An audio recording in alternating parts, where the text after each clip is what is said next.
Hello there, everybody, this is Alex from Hardcore Guides, bringing my guide for Deadpool on Ultra Violence difficulty. Today we're doing Chapter 8 entitled Front Gate of Evil. So, yeah, I was going to put a Mermaid Man joke there, but I decided not to. It's a guide. Might as well make it such, I guess. No humor on this platform. So, starting off, compared to my last chapter, I did unlock the plasma rifle. I did die a few times in the very beginning of this, which is why you might eventually see that it's got more damage than what it would probably normally have, or it'd probably have more clip or whatever. So, yeah. I did eventually die quite a lot doing this, and I did eventually get a lot of stuff upgraded while also doing it. Because, once again, for those that are not aware, your upgrades do stay whenever you happen to upgrade and then you die. You can keep your upgrades, and then you can keep respawning, and eventually keep re-upgrading them, and what have you. So, the plasma gun is really good against the elementalists at this point, and it's something that I would highly recommend. I would also highly recommend having all of your grenades, at least at the final area. You don't need to have them right now, but it would be nice to kind of have them so far. So just keep in mind that the true final area, and you'll know when we're there, because there's going to be stairs. They should have called it the Stairs of Evil. That's what they should have called it. But once you get there, that's when grenades are going to become extremely, extremely handy. So yeah, I know this gun's not fully upgraded or anything like that, but it still works wonders. It's good at snapping. It's just... well, basically the lock-on. It's really good at that. It's also just decently powerful enough for Elementalist, and it has a really nice long shot. Yes, my pistols are fully upgraded, and I could have just... I'll use those, but I want to save my pistol ammo for the occasional, you know, big guy or a group of enemies that just become awfully, you know, just devastating to go through. Because they're starting to throw around the more tankier versions of the enemies. Basically, the more armored up ones, I guess you could say. Like these guys, particularly. They're a lot more armored up, so yeah. For the most part, the beginning section is not as hard as, like, the last section is of this chapter. However, it's still, in my opinion, pretty difficult. I did die there, so that's why these guys are essentially spawned back in the cave. So that explains that. The amount of checkpoints you get are ridiculously low in this part, and it's mainly because of the fact that the distance you travel is not really very far anyway, because, you know, there's just so many goddamn enemies that just appear, and they can sometimes just, you know, really kill you pretty damn hard, and it just sucks. And then you die, and then you gotta go all the way back to one of these earlier spots. The thing that bothers me the most about this particular area in general is just how much... well, I mean, I don't mind the platforming in the game. It's just, I don't know, I don't like it here. There's so much damn traversal and so much damn groups of enemies in these really tight spots, and they all just can group up on you and flank you, and it's just irritating. But then it gets a little bit more worse/better when we get to the final area. It's mostly just a case of cover. There's really not much that you can really do. You're kind of out in the open a lot, and there's plenty of guys that just shoot you, and especially in this game when you get shot down, it sucks.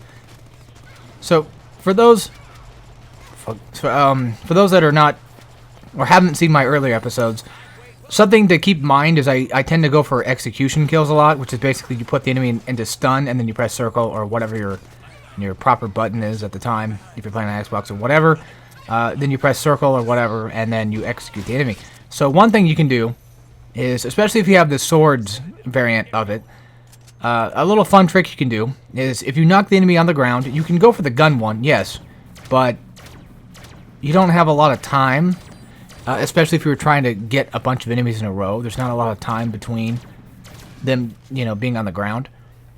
So ground executions in a row are a little bit harder to pull off. So one thing that you can do is you can knock them all back on their feet by simply teleporting into them, or even potentially I think walking up to them too. I think walking into them also causes them to stand. And when they go for a stand, you can go for a standing execution.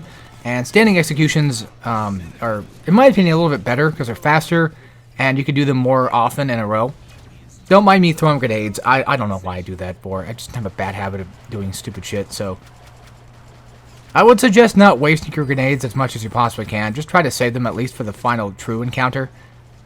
Not the sinister encounter, but just like the... You'll know what I mean when we get to the next area. Like, I mean the next area.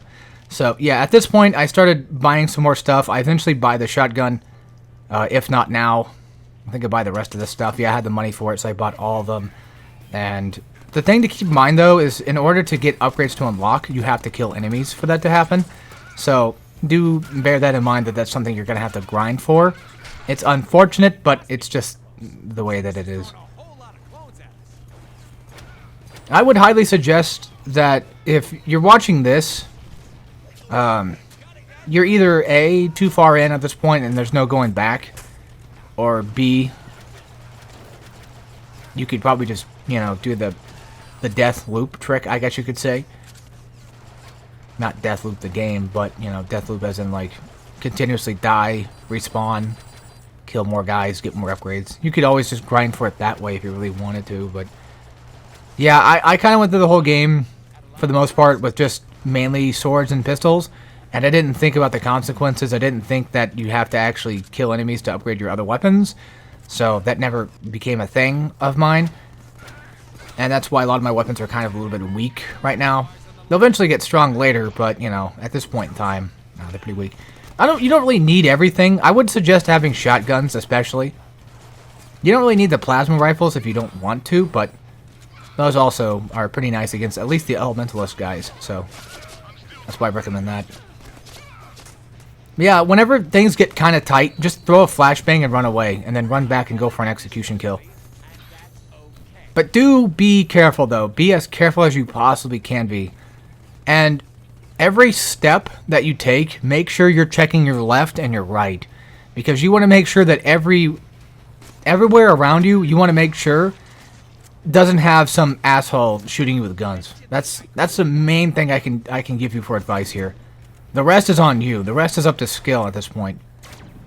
You're just gonna have to learn how to be patient, and you're gonna have to learn how to deal with this bullshit, because I can't help you there.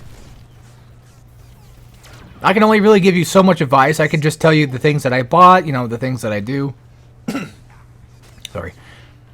You know, I can tell you all about that stuff, but yeah, I would suggest just going left to right. Instead of going up, you know, toward the direction we're supposed to be going, I would say just sometimes backtrack a bit. You know, get yourself a refresh. Go back around, go a different way. Try to get these guys to kind of spread out a bit more, and just nail down the shooting guys. You really want to get rid of the guys with guns. Especially if they're on a different floating island than you. If they're on a different island, yeah, get rid of them. Because they're going to be hell when you're fighting, you know, melee enemies. They're not going to stop shooting, and they're going to be extremely accurate for no goddamn reason at all. Just all of a sudden, much more accurate than they were before. Pro tip, you can charge... Well, no, I think it's an upgrade. Yeah, never mind. I was going to say, I think you can charge up the plasma rifles, but I think it's just an upgrade. So, yeah, my bad. When it comes to melee enemies in this section, I would also say shotguns are really good. This area right here is also pretty decent for cover against a lot of the gun guys, so bear that in mind too. Yeah, when you're fighting these dicks, just whip out the shotgun and blast them. No hesitation, just get rid of them. You really don't want to have to fight them. Or go for execution kills, you know. Knock them on the ground and go for a gun kill with your whatever gun you have upgraded that can do that. Or at the very least, get them to stand and then go for an execution that way. Typically, when it comes to stunning enemies, it's a lot harder to kind of stun enemies without, like, using momentum or without flashbangs if you want to stun them to make them stand. It's a lot easier to kind of knock them on the ground than it is to get them to stand. And then, like I said before, running into them / teleporting into them can typically kind of work. Also, since there's tons of places you can fall down at, This is also a relatively good place to kind of just uppercut enemies and then knock them off the ledges and stuff. So that way you just get rid of them completely. Now, it goes without saying, of course, but headshots, you know, they're almost a guaranteed must. It might not look like it, but I guarantee you that this part is actually pretty goddamn hard. Mainly for me, because I'm not very patient with anything, so I tend to kind of just run through as damn near fast as possible. But once you get up here, you get a checkpoint. This is the new area. I did buy some stuff. I think I bought more upgrades for things. You'll get to see them here. So, there you go. Now, these are the big guys. Throw out some bear traps, just to kind of just keep them in place. They can't attack while they're in a bear trap, which is nice. Gives you plenty of time to go for headshots, plenty of time to go for momentum, that kind of thing. What you're trying to do right now is you're trying to just build up momentum. And definitely get those kills, too, of course. The big guys are not that tough. By now, you probably should already know how to defeat most of them, because they just kind of do the same stupid shit anyway. So, they're not that bad. And plus, bear traps, kind of come in handy. If you're okay with dying, that is, then it's relatively okay to use a lot of your stuff. However, if you do die with, like, no grenades, then you pretty much, I think, respawn with no grenades. So, that's something I think to keep in mind, too. Go for headshots, you get more momentum that way, yada yada yada, blah blah blah. Same old stinky tricks. So now the gates have been lowered, and now we're going to go inside there and fight out these dicks. So these guys go for parries and then go for those executions the best you can. You really don't want to deal with these ass wipes. They're not fun. Also, another way to probably get enemies to stand, I think, is to actually go for an attack. I think hitting them once gets them to stand while they're stunned, too. So, damn. Sorry. But yeah, I think, oh, for fuck's sake. I think attacking them also gets them to stand, so. Apologies. I don't know what's wrong with me. I'm not trying to be like a certain other YouTuber out there. I do apologize for that. I didn't expect this to happen. It's just happens when I'm trying to talk. It's annoying. But I'll try to stop. But anyway, so yeah, stay in here as long as you possibly can. This way you could just kind of hide in a place where you don't get shot down at, because the enemies with guns cannot basically get in here and shoot you down. If anybody tries to get in, just throw grenades, throw some mines, set them up in the doorway. There should be some grenades that respawn, like grenade ammo that respawns, because the devs are not that dickish when it comes to this part. Don't mind me what I was doing there. I have no clue. I don't know what the hell I was doing. I was just doing whatever I felt like doing, I guess. After that, come to the next side, because this doorway is open. This doorway is open. I don't know why the other side doesn't open. I don't know if it's supposed to not do that or not. I don't remember, but either way. Yeah, come to this side. Take care of these guys the best you can. Do keep in mind that these guys tend to block a lot of your attacks. So, even your uppercut attacks, your guard breaks, they tend to block those too. And if they block a lot of your shit, then go for a parry. It's just easier that way. Stand down here while you're fighting these guys. Especially most of the guys that shoot. Just try your best to stay down here. And then throw some grenades, do some damage, that kind of thing. The old school trick of World of War. Veteran mode. Although the only difference is, you're not the one getting flogged with grenades. You're the one doing the grenades. Out of all the Call of Duties I've ever thought about doing on this channel, that would be one of them.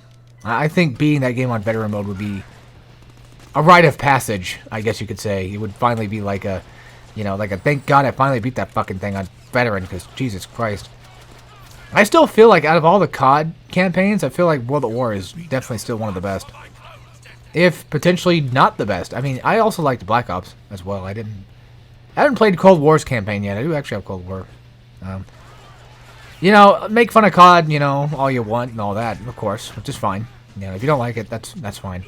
I'm not a big COD fan either, but I mean, I used to be, but then I stopped playing them because I don't really play a lot of multiplayer stuff. But I still kind of hold them in somewhat high regards, depending on the game. This might sound kind of lame, and this is definitely going to put my opinions on, you know, on full blast, but I actually enjoyed Vanguard a little bit. Probably because I bought it much later after it came out, but I enjoyed it a tad, you know? It was just an okay shooter for me. I don't know what more I can say. I also liked Cold War. I just don't like how these games take up 300 fucking gigs to download on your, for fuck's sake, 500 gig fucking PlayStation, because, you know, we can't have anything, you know, big in terms of file sizes, or in terms of hard drive space anymore, for fuck's sake. And on top of that, you know, game devs don't compress shit. They just don't. If you want, like, I don't want to go on a tangent. I don't want to do a talking tangents again. But something that you'll eventually kind of start to notice is Western devs have a tendency to not really compress a lot of stuff. They just kind of make a lot of sloppy code and then throw it in there, and then there it is. Now, I'm not, like, you know, a dev myself, technically speaking. I've tried, but, you know, I'm not the best, so I can't really speak on behalf of everybody. But I feel like a lot of the time, a lot of these devs just don't really compress a lot of things. They don't really fit a lot of things into one thing that should be fit into a thing to make things work better. Because, you know, golly gee, games gotta be bigger nowadays. Haha. But then you look at the eastern side of gaming, specifically the Japanese side of gaming, and you can see that a lot of these games that you think would require tons more hard drive space tend to be way less than you would expect. I think Elden Ring is like at 60 gigs, I think, which is still pretty big, but, you know, I don't know. That's still pretty small in comparison to a lot of these AAA Western titles we have. Which, that's just how it be, man. It's just how it be. I don't know. When it comes to Western, not Western, but when it comes to AAA titles in general, I just don't really want to play them much anymore. I've kind of eventually became more retrofitted to just playing retro stuff a lot more often. I mean, out of all the recent games I did buy, of course, would be, you know, Armored Core. I know I've been talking about that in the past few videos, but it's so fucking good. It's so fucking good, dude. I hate to be that guy, but I've never played the originals at all. But now that I've played the new one, I kind of want to go back and try them out. I mean, I'm probably going to get gatekeeped the fuck out of, but I'm going to try my best to not be one of those types. So, because I understand what gatekeeping is like. I've done it before, you know. But the thing that I've learned about gatekeeping, though, is, well, it could be fine in some instances, but, like, something I've learned is, even if somebody was, like, somebody that you don't like, in terms of, like, you know, let's just say Twitter users were to get their hands on a specific game, and they were to completely just shit on it or whatever, like they usually do, because that's what Twitter users are. Yeah, I use Twitter too, so you have to... I know. Like, let's just say, like, they were to get their hands on Deadpool, and it would just be nothing but, you know, garbage takes, right? Well, here's the thing, though. They might have some of the worst takes on planet Earth, on Planet Jeff. You know, they might have, like, a ton of just bad opinions about everything. And they might even ruin it for some people. You know, that's something to be kind of worried about, too, is, like, you know, you kind of want people to like your game, too. That way you can get sequels and stuff. And that's the other problem that kind of comes with it is, you know, douchebags like that ruining chances for sequels and shit. But my thing is, my takeaway that I've been trying to incorporate nowadays is that even if a bunch of douchebags are to come in and ruin a game, they're only really, for the most part, I mean, yeah, they're ruining it for new people that might want to get into it and might get a sequel. There is that problem. But the other side of the coin is they'll never get to take away my experience that I've had with the game. You know what I mean?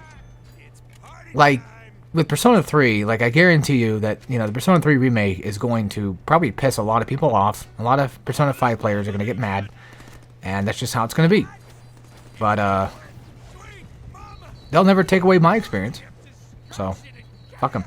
Alright, so up here is just mostly Grenade City. I'd suggest running up here with shotgun and just barrel blasting these guys. Get as much momentum as you possibly can, and then as soon as you got the momentum for it, go for the L1 triangle slash toward the tornado guys if they happen to be up here. If no one's up here for some strange reason, then just start laying down mines, wait for these guys to kind of come through, these exploding guys, and then grab the machine gun and start plowing away. You don't have to set up mines if you don't want to. You can just do this. It saves you ammo and it saves you mines, so really just save it for what you want. But you're going to be having another boss fight like right after this, so save up whatever you need now. And try not to leave this platform, as tempting as it sounds. Try your best to not leave. If enemies get too close, go in for a flashbang and then go in for the execution kills.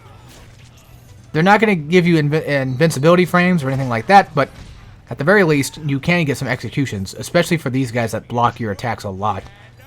I wouldn't worry too much about the chick buffing everybody.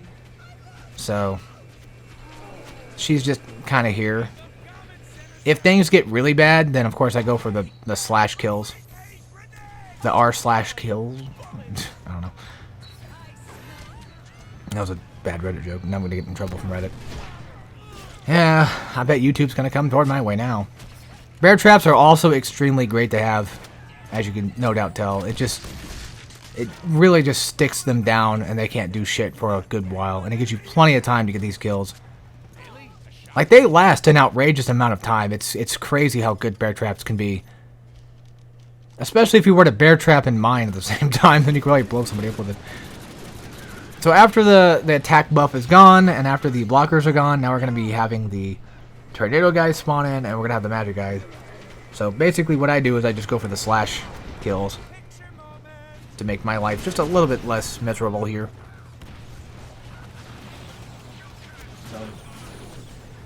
Sorry about that. I had something on me there I had to get rid of. So when things get too hectic, I just tend to kind of come in here and start lobbing grenades and flash grenades and stuff and go for the execution kills. So that way I don't have to worry about dealing with these jackasses outside. Because being outside is one of the worst spots you could potentially be at. Try to prioritize your attacks though. Go for the guys that are shooting magic. Go for the guys that are using tornadoes. The faster you get rid of these guys, the faster, well, you'll be fine, basically. The faster you'll be out of this mess. Yeah, I'm taking a hell of a risk here going for those kills, but it is what it is. I did what I did. I can't go back and change it now. And to be fair, when it comes to Deadpool, I mean, realistically speaking, the only thing that you really need to rely on is, you know, getting away, fighting cover, using guns. Because guns are extremely useful in this game. Grenades are also really impactful too. It's just the melee aspect is kind of a bit, well, not particularly the best, unfortunately. It's kind of like Uncharted that regard, where like melee just isn't really something you want to go for, but it's there, you know. You can use it if you want. You'll be getting a lot better kills if you go for guns. I haven't tried, I haven't played that in a while. So yeah, starting off Blockbuster / Vertigo / Arclight fight. Make sure you go for Vertigo first, and then after that, I would suggest not going for Blockbuster, but instead going for Arclight. Set up some bear traps so you can just knock her in it. If Blockbuster comes your way, then go for the attack. If Arclight does this to you, this stun move thing to you, it's not really a stun, but this slows you down. If she does that to you, just run up to her and press circle, and then just get rid of it that way. Knock her in there, and then go for those aerial attacks, because aerial attacks tend to do more damage. In terms of melee attacks, they typically work a lot better. They're going to also spawn one tornado guy in your fight as well, so make sure you go straight for him if you can find him. I would suggest going up the stairs first, and then after that, try to lead the tornado guy toward your direction, and then when he finally shows up, just go for him, kill him, and just get rid of his ass, and don't worry about, you know, yeah. Don't worry about Blockbuster too much, because to be fair, out of everybody that you have to fight, Blockbuster is probably one of the ones that aren't really going to be, he's not really going to be that much of a, he's not going to be too troublesome. Typically all he does is just throw rocks and then just charge at you. If he charges at you, just press circle to parry it. And then you just stop him for a few minutes. So if it gets that bad, just go for a parry. And something else too is that these bosses don't have good range, so they can't really, like, if you were to get away and try to escape like I did there, then you'll relatively be fine. Also, Blockbuster can run into walls, as you saw there. Yeah, I would suggest taking out Vertigo first. Go up the stairs, take her out that way, just to make it easier. Also, yes, I know these are clones of them. I know, I get that. I understand that. But yeah, just do what you do with Blockbuster normally. Pretty much just wait for him to charge, go for the parry. Try not to use too much momentum on him just because it doesn't really work that well. And just go for headshots. Just makes his health deplete a lot faster. Shotguns work wonders. Plasma rifle works wonders. Regardless of damage output, you know, go for those headshots the best you possibly can. If you don't have bullets, well, knock them in the air and do aerial combos, because that also works. Or do the triangle heavy attacks. That also works wonders. After that's all said and done, you get a checkpoint negative fight Sinister clones. So once again, just start coming up the stairs, set up your area over here. If you have bear traps, that's fine. Go ahead and use them if you want to, but I would suggest saving them for the later Sinister clones. When it comes to the clones themselves, what I like to do is I like to try to knock them into execution mode. So basically go for a simple quick uppercut and knock them on the ground, let them get, you know, gun killed or execution or whatever, or go for a standing one. Hopefully you have flash grenades by this point, because you really want to have at least a couple flash grenades just in case, because they get quite hectic. There are a few moves you do need to be very wary of, though, and I don't know if we'll get to see them or not, because I do a lot of executions. So there's that attack right there, for example, that's just bullshit, that does like tons of damage to you, and it's not incredibly hard to avoid, but he got me off screen. But here's this move right here. So you have the opportunity to press circle to go for a parry. So if you ever see circle prompt come up, go for it immediately. If there's ever a Sinister clone that's using a buff, go for him immediately. And if there's like a big group of them, go for a flashbang and then just go for those executions. If things get really, really bad and you really need to be, you know, safe and get your health back or whatever the case, go for the L1 triangle momentum if you have it available. Try to save up your momentum for those occasions when you're gonna need it. Like right there, for example, I mostly went for it so I can get rid of the buff guy, because having these dick bags buffed with defense is just not fun at all. And that's why I immediately go for the L1 triangle.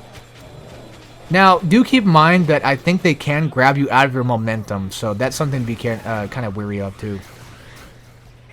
They have that one specific attack where they can actually grab that command grab attack they do. Yeah, that can grab you out of momentum. They don't stay stunned while standing for too long, so make sure you make good use of your flashbangs here. Yeah, nice parry there. Yeah, all it really is just being patient and just watching for their attacks. And then whenever they're just not doing anything, just hit them, uppercut them, and then pretty much there you go. Also, this guy's just pretty much stuck in a bear trap the entire time, so easy kill. There you go. You beat the game. So yeah.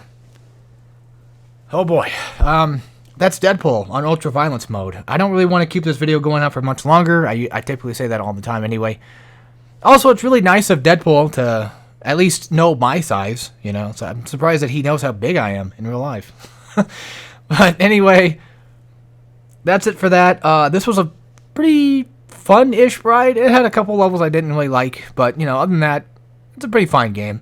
In terms of difficulty, I would say it's either a 3 or a 4 out of 10. It's difficult, but if you know how to do executions, it kind of lessens a lot of that difficulty.